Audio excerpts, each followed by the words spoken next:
ಸಿದ್ದರಾಮಯ್ಯ ನಿಲ್ಲಿಸಿ ನೀವು ಮುಖ್ಯಮಂತ್ರಿ ಆಗ್ಬೇಕಾದ್ರೆ ಹೈಕಮಾಂಡ್ಗೆ ಒಂದು ಆಶ್ವಾಸನೆ ಕೊಟ್ಟಿದ್ದೀರ. ಆ ಆಶ್ವಾಸನೆ ಪೂರ್ತಿ ಮಾಡಬೇಕು ಅಂತಂದ್ರೆ ನೀವು ಈ ಬಿಡ್ದಿ ಟೌನ್ಶಿಪ್ ರೈತರ ಒಕ್ಕಲಿಸುವಂತ ಕೆಲಸ ಯಾಕೆ ಮಾಡ್ತಾ ಇದ್ದೀರಾ? ನೀವು ಬುದ್ಧಿವಂತಿದ್ದೀರಾ? ನೀವು ಹಣ ಮಾಡೋ ದಾರಿ ನಿಮ್ಗೆ ಗೊತ್ತಿರುತ್ತೆ, ಅದು ಮಾಡ್ಕೊಂಡು ರೈತರಿಗೆ ಒಕ್ಕಲಿಸುವಂತ ಕೆಲಸ ಮಾಡಬೇಡಿ ಅಂತ ಹೇಳಿದ್ದಾರೆ. ದೇವೇಗೌಡರು ಅವ್ರಿಗೆ ಮಾಜಿ ಪ್ರಧಾನಿಗಳು ಅವರು ರಾಷ್ಟ್ರ ಮಟ್ಟದಲ್ಲಿ ಏನ್ ನಡೀತದೆ ಗೊತ್ತಿರುತ್ತೆ ಅವ್ರಿಗೆ. ಈ ಗೋವಿಂದೆಲ್ಲ ಮಾತಾಡೋದಿಲ್ಲ, ಈ ನಾವು ಮಾತಲ್ಲ. ದಯವಿಟ್ಟು ಏನಲ್ಲಿ ಲಕ್ಷಾಂತರ ಗಿಡ, ಒಂದು 6 ಲಕ್ಷ ತೆಂಗು ಗಿಡ ಹೋಗುತ್ತೆ. ಬಾಳೆ, ತೆಂಗು, ಅಡಿಕೆ ಮತ್ತು ರೇಷ್ಮೆ ತರಕಾರಿಗಳು ಹಲವಾರು ಧಾನ್ಯಗಳನ್ನು ಬೆಳೆದು ಆ ರೈತರುಗಳು ಇವತ್ತು ಮಲ್ಲಂಬಾರ್ದಲ್ಲಿ ಆಗುತ್ತೆ. ಆ ಬಿಡ್ದಿ ಟೌನ್ ನೋಡಿರಿ, ಅಂತ ಜಾಗನ ಪರಿಸರ ಹಾಳು ಮಾಡುವಂತ ಪರಿಸ್ಥಿತಿ ಸರ್ಕಾರ ಯಾಕೆ ಕೈ ಎತ್ಕೊಂತ ಇದೆ? ದಯವಿಟ್ಟು ಇದು ಪ್ರತಿಷ್ಠೆ, ಇದು ನಿಮ್ದು ಹಠ ಪ್ರತಿಷ್ಠೆ ಬಿಡಿ. ನೀವು ಎಷ್ಟೆಲ್ಲ ಹೋರಾಟ ಮಾಡ್ತಾ ಇದ್ದೀವಿ ನೀವು. ಮತ್ತೆ ಹೋಗಿ ಮೊದಲು ಏನು 3 ಗ್ರಾಮದ 518 ಎಕರೆನ ಡಿನೋಟಿಫಿಕೇಶನ್ ಮಾಡಿದ್ವಿ. ಫಸ್ಟ್ ನೋಟಿಫಿಕೇಶನ್ ಮಾಡಿದ್ರ. ಮತ್ತೆ 8ನೇ ಹಂತದಲ್ಲಿ ದೇವೇಗೌಡರು ಏನು ಕಾಂಗ್ರೆಸ್ ಆಗಿ ಬಂದು ನಾನು ದಾರಿ ಕೊಟ್ಕೊಂಡ್ರಿ ಅಂತ ಹೇಳ್ತಿದ್ದಂಗೆ ನೀವು 2 ತಿಂಗಳು 3 ತಿಂಗಳು ಮುಂದೂಡಲಾಗಿದೆ, ಸಮಿತಿ ಮಾಡ್ತೀವಿ ಅಂತ ಹೇಳ್ತೀರಾ. ಅದು ಇದೆಲ್ಲ ಮೊದಲು ಯಾಕೆ ಮಾಡೋಕ್ಕಾಗಿಲ್ಲ? ನೀವು ಮೊದಲೆಲ್ಲ ಯಾಕೆ ಮಾಡೋಕ್ಕಾಗಿಲ್ಲ? ರೈತರ ಕಷ್ಟ ಯಾಕೆ ಕೇಳೋಕ್ಕಾಗಿಲ್ಲ? ಈಗ ಇವೆಲ್ಲ ಯಾಕೆ ಬರ್ತಾ ಇದ್ದೇವೆ? ಸಮಿತಿ ಮಾಡ್ತೀವಿ ಅಂತ ಹೇಳಿದ್ಮೇಲೆ ಮತ್ತೆ ಸಾಯಂಕಾಲಕ್ಕೆ 9 ಗ್ರಾಮದಲ್ಲಿ 7 ಗ್ರಾಮಕ್ಕೆ 4958 ಎಕರೆನ ಮತ್ತೆ ನೋಟಿಫಿಕೇಶನ್ ಮಾಡ್ತಾ ಇದ್ರ. ಒಟ್ಟು ಇಂಥ ನೋಟಿಫಿಕೇಶನ್ ಮಾಡಿ ಆ ರೈತರಿಗೆ ಒಕ್ಕಲಿಸುವಂತ ಕೆಲಸ ಯಾಕೆ ಮಾಡ್ತೀರಾ? ಅಲ್ಲಿರೋದು 9500 ಎಕರೆಗೆ ಟೌನ್ಶಿಪ್ ಅಂತ ಹೇಳ್ತಾ ಇದ್ರ. ಅದರಲ್ಲಿ 1000 ಎಕರೆ ಕೃಷಿ ಮಾಡೋದಾಗುತ್ತೆ, 2500 ಎಕರೆ ಗೋಮಾಳ ಐತೆ, ಸರ್ಕಾರಿ ಜಾಗ ಇದೆ. ಆ 2500 ಎಕರೆಯಲ್ಲಿ ಈಗಾಗಲೇ ಮಧ್ಯವರ್ತಿಗಳಿಗೆ, ಬಂಡವಾಳಶಾಹಿಗಳಿಗೆ ಅದನ್ನ ಅಗ್ರಿಮೆಂಟ್ ಹಾಕೊಂಡು ಪೂರ್ಣವರಿ ಅಂತ ಅಂದ್ಬಿಟ್ಟು ಅಲ್ಲಿ ಅಗ್ರಿಮೆಂಟ್ ಹಾಕೊಂಡು 1700 ಎಕರೆನ ಈಗಾಗಲೇ ಹಂಚ್ಬಿಟ್ಟಿದ್ರ. ಇನ್ನು ಉಳಿದಿರೋದು ಇನ್ನು 800 ಎಕರೆಯಲ್ಲಿ 800 ಎಕರೆ ಸರ್ಕಾರಕ್ಕೆ ಆದಾಯ ಕಟ್ಕೊಡ್ಬೇಕು. ಸರ್ಕಾರದಾಗ ಏನ್ ನಿಗದಿ ಮಾಡಿದ್ವಿ ಎಲ್ಲರೂ ಕೂಡ ಪ್ರಕಾರ ಮಾಡಿ. ರೈತ ಮುಖಂಡರುಗಳೇ ಹಾಗೂ ನೆಚ್ಚಿನ ರೈತ ಬಂಧುಗಳೇ, ಮಾಧ್ಯಮ ಸ್ನೇಹಿತರೆ ಮತ್ತು ಅಕ್ಕ ತಂಗಿಯರೇ, ಇವತ್ತು ಗುಬ್ಬಿಯಲ್ಲಿ ಪ್ರತಿಭಟನೆ ಹಮ್ಮಿಕೊಂಡಿದ್ದೀವಿ. ಇದನ್ನ ಯಾವುದೇ ವ್ಯಕ್ತಿ ಹೇಳಿ ಅಥವಾ ಮತ್ತೊಂದು ಕಾರಣಕ್ಕೆ ಪ್ರತಿಭಟನೆ ಬಂದಿರಂತಲ್ಲ ರೈತರು. ಯಾಕೆಂದ್ರೆ ಆತನಿಗೆ ಉಸಿರಾಟನೆ, ನಾಡಿ ಮಿಡಿತಾನೆ ತನಗೆ ಬೇಕಾಗಿರುವಂತ ಭೂಮಿ. ಇವತ್ತು ದೇಶದ ಬೆನ್ನೆಲುಬು ರೈತ ಅಂತೀವಿ. ಕಾರಣ ಏನು ಅಂದ್ರೆ, ನಿಜವಾದ ಬೆನ್ನೆಲುಬು ಆಗಿರೋ ಕಾರಣ ಎಲ್ಲರ ಬಾಯಲ್ಲಿ ಬರೋದು ಒಂದೇ ವಾಕ್ಯ, ರೈತ, ದೇಶದ ಬೆನ್ನೆಲುಬು ರೈತ ಅಂತ.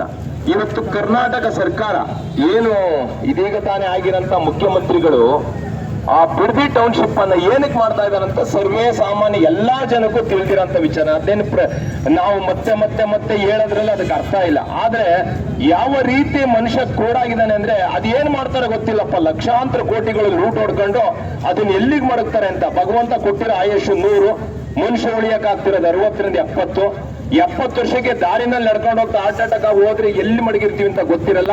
ಅದು ಯಾರು ಪಾಲಾಗುತ್ತೆ ಅಂದ್ರೆ ಭಗವಂತಂಗೂ ಗೊತ್ತಿಲ್ಲ. ಅಷ್ಟೆಲ್ಲ ಹಣ ಮಾಡಿ ನಾನು ದೇಶಕ್ಕೆ ಮಾಡ್ತಿರೋದೇನೋ ರೈತರನ್ನ ಒಕ್ಲೆಪ್ರಿಸ್ತಾ ಇದೀವಿ, ಬೇರೆ ಏನು ಮಾಡ್ತಾ ಇಲ್ಲ. ನಾವು ಮಾಡ್ತಾ ಇರೋದು ರೈತರನ್ನ ಒಕ್ಲೆಪ್ರಿಸಕ್ ಮಾಡ್ತಾ ಇದೀವಿ. ಒಬ್ಬ ಜನಪ್ರತಿನಿಧಿಯಾಗಿ, ನಿಜವಾದ ಜನಪ್ರತಿನಿಧಿಗಳಾಗಿ, ಜನಪ್ರತಿನಿಧಿಗಳ ಪರವಾದಂತ ಹೋರಾಟ ಅಂದ್ರೆ ಮೊದಲನೇ ಕಣ್ಣು ರೈತ, 2ನೇ ಕಣ್ಣು ಕಾರ್ಮಿಕ. ಈ ನಿಟ್ಟಿನಲ್ಲಿ ನಾವು ಸಾಗದ್ ಬಿಟ್ಟು ಬರೇ ಟೌನ್ಶಿಪ್ ಮಾಡ್ತೀನಿ, ನಾನು ಅಭಿವೃದ್ಧಿ ಮಾಡ್ತೀನಿ ಅಂತ ಹೇಳ್ಬಿಟ್ಟು ಎಲ್ಲಿ ತನಕ ಪಾರು. ಸಾವಿರಾರು ಎಕರೆ ಈಗ ವಸಂತನರಸಾಪುರ ಇಂಡಸ್ಟ್ರಿಯಲ್ ಟೌನ್ ನಡೀತಾ ಇದೆ. ಈಗ 3rd ಫೇಸ್ ವರ್ಕ್ ನಡೀತಿದೆ. 1000-2000 ಎಕರೆ ತೆಗಿತಾರೆ. ಅಲ್ಲಿ ತೆಗೆದಿರೋಂತ ಜಾಗ ಯಾವುದು ಅಂದ್ರೆ ರೈತರಿಗೆ ಉಪಯೋಗ ಆಗದಂತ ಜಾಗದಲ್ಲಿ ಇವತ್ತು ಟೌನ್ಶಿಪ್ ಮಾಡ್ತಾ ಇದ್ರು. ಓಕೆ, ಅದು ಇದೇನಿದು ರೈತರ ಹಸಿರು ಭೂಮಿ, ಲಕ್ಷಾಂತರ ಅಡಿಕೆ ಗಿಡ, ಲಕ್ಷಾಂತರ ತೆಂಗಿನ ಗಿಡ, ಟೊಮೊಟೊ ಬೆಳೆಯ ಜಾಗ, ರೇಷ್ಮೆ ಬೆಳೆಯ ಜಾಗ, ಇವ್ರನ್ನ ಒಕ್ಕಲೆಪ್ರಿಸಕ್ ನಾವು ಹೊರಟಿದೀವಿ ಅಂತ ಅಂದ್ರೆ ಬೆಂಗಳೂರೇ ಬೇಕಾ ನಿಮ್ಗೆ? ಈಗ ಸ್ನೇಹಿತರುಗಳೆಲ್ಲ ಹೇಳ್ದಂಗೆ, ರೈತ ಮುಖಂಡರುಗಳು ಹೇಳ್ದಂಗೆ, ಇಲ್ವಾ ನಿಮ್ಗೆ ಹೈದರಾಬಾದ್ ಕರ್ನಾಟಕ ಇಲ್ವಾ? ಹುಬ್ಳಿ ಧಾರವಾಡ ಕಡೆ ಇಲ್ವಾ ನಿಮ್ಗೆ? ಹಂಗ ಹೋಗ್ಬೇಕು ಅಂದ್ರೆ ಶಿವಮೊಗ್ಗ ಮಂಗಳೂರು ಇಲ್ವಾ ನಿಮ್ಗೆ? ಬೆಳಿಲಿ, ಡಿಸೆಂಟ್ರಲೈಸ್ ಮಾಡಿ ಬೆಂಗಳೂರನ್ನ ಸೆಂಟ್ರಲೈಸ್ ಮಾಡ್ತಿದ್ದೀರಾ. ನಿಮ್ಮ ಇರುವಂತ ಸಾವಿರಾರು ಎಕರೆ ಜಮೀನುಗಳಿಗೆ ಹೆಚ್ಚಿನ ರೇಟ್ ಬರಲಿ ಅಂತ ಒಂದೇ ಕಾರಣಕ್ಕೆ ಅಲ್ಲೆಲ್ಲೆಲ್ಲಿ ಗೋಮಾಳ ಇದೆ ಎಲ್ಲ ಕಂಡೋರ್ ಹೆಸರು ಮಾಡಿ ಇಕ್ಕಿದ್ದೀರಾ. ಅದಕ್ಕೆ ಒಳ್ಳೆ ರೇಟ್ ಬರಲಿ ಅಂತ ಒಂದೇ ಕಾರಣಕ್ಕೆ ಸೆಂಟ್ರಲೈಸ್ ಮಾಡ್ತಿದ್ದೀರಾ. Why can't you decentralise the things? ಯಾಕೆ ಆಗ್ಬಾರ್ದು? ಅಪ್ಪನೇ ಸಾಯೋ ತನಕ ಅಪ್ಪ ಅಧಿಕಾರದಲ್ಲಿದ್ರ ನಂತರ ಮಗನ್ ಸಿಗೋದಿಲ್ವ ಅಧಿಕಾರ? ಅಪ್ಪ ವಯಸ್ಸಾದ ಕಾಲದಲ್ಲಿ ಮಗನ್ ಕೊಡೋದಿಲ್ವ? ಹಿರೇ ಮಗನಿಗೆ ಅಧಿಕಾರ ಅಂತ ಕೊಡೋದಿಲ್ವಾ? ಮನೆಯಲ್ಲಿ ಸೊಸೆ ಮಾಡೋಂತ ಕೆಲಸ ಮಾಡೋದಿಲ್ವಾ? ಅಷ್ಟೇನೆ ಮಾಡ್ತಾ ಇರ್ತಾರ? ಮಗಳು ಇನ್ನೊಂದು ಮನೆಗೆ ಹೋಗಿ ತನ್ನ ಇದನ್ನು ವ್ಯವಸ್ಥೆಯನ್ನು ಸರಿಪಡಿಸೋದಿಲ್ವಾ? ಕೊಡಿ ಸರಿಪಡಿಸ್ಲಿಕ್ಕೆ. ನೀವು ಬರೇ ಒಂದೇ ಕಡೆ ಸೆಂಟ್ರಲೈಸ್ ಮಾಡ್ಕೊಂಡು ಕೂತ್ಕೊಂಡ್ರೆ ನೀವು ಬೆಂಗಳೂರೇ ಆಗ್ಬೇಕು. ಬೆಂಗಳೂರು ಎಲ್ಲಿಗೆ ಪಾರು? ಬೆಂಗಳೂರು ಎಲ್ಲಿದೆ ಇವತ್ತು? ಏನ್ ಪಾಪ್ಯುಲೇಷನ್? ಬೆಂಗಳೂರು ಪಾಪ್ಯುಲೇಷನ್ ಏನು ನಿಲ್ಲಕ್ಕಾಗುತ್ತಾ? ಕೂರಕ್ಕಾಗುತ್ತಾ? ಶನಿವಾರ ಭಾನುವಾರ ಅಂದ್ರೆ ಓಡ್ತಾರೆ ಜನ ಹಳ್ಳಿ ಕಡೆಗೆ. ಏನಕ್ಕೆ ಕಾರಣ? ಉಸಿರು ಕಟ್ಟಿದ ವಾತಾವರಣ. ಉಸಿರು ಕಟ್ಟಿದ ವಾತಾವರಣಕ್ಕೆ ಓಡ್ತಾ ಇದೀವಿ. ಅದರಲ್ಲಿ ಪಾಪ ರೈತ ನೆಮ್ಮದಿಯಾಗಿ ಬೆಂಗಳೂರು ಸಾಗ್ತಾ ಇದ್ದಂತ ಪಕ್ಕದ ಬಿಡದಿ ಭಾಗದ ರೈತನ ನೀನು ಒಕ್ಕಲೆಬ್ಬಿಸಿ ಅವ್ರು ಏನಪ್ಪ ಮಾಡ್ತೀಯಾ? ಎಲ್ಲ 1 ಎಕರೆ 2 ಎಕರೆ ಮಾಡಿಕೊಂಡಿದ್ದಾರೆ.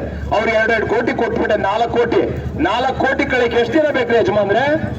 ಎಷ್ಟು ದಿನ ಬೇಕು? ಕೆಟ್ಟ ಮನ್ಸು ಮಾಡಿದ್ರೆ 4 ಕೋಟಿ 4 ಗಂಟೆಗಿರಲ್ಲ. ನಾಳೆ ಏನು ತಿರ್ಗಾ ಒಂದು ಭವಿಷ್ಯ? ನಾಳೆ ಏನು ನಮ್ಮ ರೈತಾಪಿ ಮಕ್ಕಳ ಭವಿಷ್ಯ ಏನು? ಅವ್ರಿಗಿರಂತ ಮಕ್ಕಳ ಭವಿಷ್ಯ ಏನು? ಈ ನಿಟ್ಟಿನಲ್ಲಿ ನಾವು ಯೋಚನೆ ಮಾಡಬೇಕು.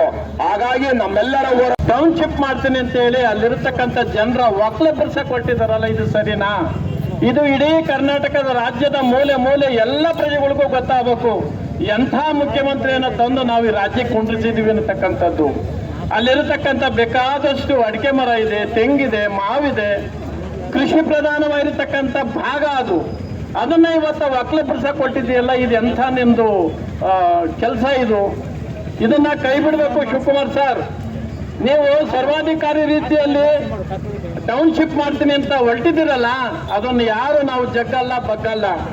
ಅದರ ವಿರುದ್ಧ ಇಡೀ ಕರ್ನಾಟಕದ ರಾಜ್ಯದಾದ್ಯಂತ ಹೋರಾಟವನ್ನು ನಾವು ಮಾಡ್ತೀವಿ.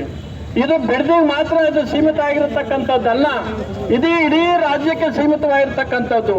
ನೀನು ಮಾಡತಕ್ಕಂಥ ಕೆಲಸಗಳು ಒಳ್ಳೆತನ ಆಗಿರ್ಬೇಕು.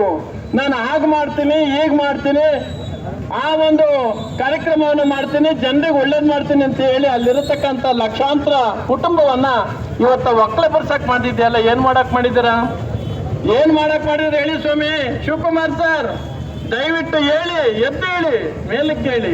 ನೋಡಿ ಏನಾಗ್ತಾ ಇದೆ ಸಮಾಜದಲ್ಲಿ, ಜನ ಹೆಂಗೆ ಪ್ರತಿಭಟನೆ ಮಾಡ್ತಾ ಇದೆ, ಯಾಕೆ ಮಾಡ್ತಾವ್ರೆ? ನೀನ್ ಮಾಡತಕ್ಕಂಥ ಅವ್ಯವಹಾರಗಳ ವಿರುದ್ಧವಾಗಿ ಇವತ್ತು ಹೋರಾಟ ಮಾಡ್ತಾ ಇದೀವಿ. ನೀನು ಒಳ್ಳೆ ಕೆಲಸವನ್ನು ಮಾಡಿದ್ದೆ ಆದ್ರೆ ನಾವೆಲ್ಲರೂ ಒಳ್ಳೆ ಕೆಲಸ ಮಾಡ್ತಾವ್ರಿ ಅಂತ ನಾವು ಒಪ್ಕೊಂಡಿವು. ನೀವು ಮಾಡ್ತಾ ಇರತಕ್ಕಂಥದ್ದು ರೈತರ ಒಕ್ಕಲೆಬ್ಬಿಸ್ತಾ ಇದ್ದೀರಾ. ಅಲ್ಲಿ ಮೊನ್ನೆ ನೋಡಿರಲ್ಲ ಕತೆ, ರಾಜ್ಯದಾದ್ಯಂತ ಮೂಲೆ ಮೂಲೆಯಲ್ಲಿ ಅಲ್ಲಾಗಿರತಕ್ಕಂಥ ಏನು ಸರ್ವೆ ಮಾಡಿರ್ತಕ್ಕಂಥವ್ರನ್ನ ಅಧಿಕಾರಿಗಳನ್ನ ಪರ್ಕೆ ಹೊಡಿಸಿದ್ರಲ್ರಿ ಶಿವಕುಮಾರ್ ಸರ್. ಯಾಕ್ರಿ ಇಂತ ಕೆಲಸ ಮಾಡಿದೆ? ಪರ್ಕೆ ಹೊಡಿಬೇಕಾದ್ರೆ ನಿಮ್ದೆ ಕಣ್ರಿ, ನಮ್ಮ ಸಾಹೇಬ್ರವ್ರೆ ಅಂತ ಹೋದ್ರು ಹೊಡಿಸ್ಕೊಂಡು ನೋಡಿ ಪರ್ಕೆ ಏಟ. ಹಾಗಾಗಿ ಈ ಪರ್ಕೆ ಏಟನ್ನ ಇನ್ನೂ ಉಗ್ರವಾಗಿ ಆಗುತ್ತೆ. ಬರೀ ಅಲ್ಲಿಗೆ ಸೀಮಿತ ಆಗಲ್ಲ. ನೀವು ಮಾಡತಕ್ಕಂಥ ಕೆಲಸ ಜನರ ಅಭಿಪ್ರಾಯಕ್ಕೆ, ಕೃಷಿಗೆ ಪ್ರಧಾನವಾಗಿರ್ತಕ್ಕಂಥ, ಕೃಷಿಗೆ ಅನುಕೂಲವಾಗಿರ್ತಕ್ಕಂಥ ಕೆಲಸಗಳನ್ನ ಯಾವುದೇ ಕಾಮಗಾರಿ ಆಗಲಿ ಮಾಡಬೇಕು. ಹೇಮಾವತಿ ನೀರು ಆ ಮಾರ್ಗದಲ್ಲಿ ಹೊರಟಿದ್ದೀರಾ, ಇದು ದೊಡ್ಡ ಹೋರಾಟ ಆಗುತ್ತೆ.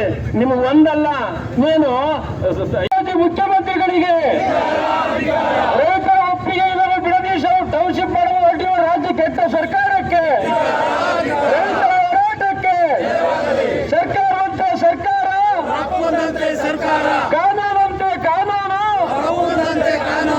ರೈತ ವಿರೋಧಿ ರಾಜ್ಯ ಸರ್ಕಾರಕ್ಕೆ.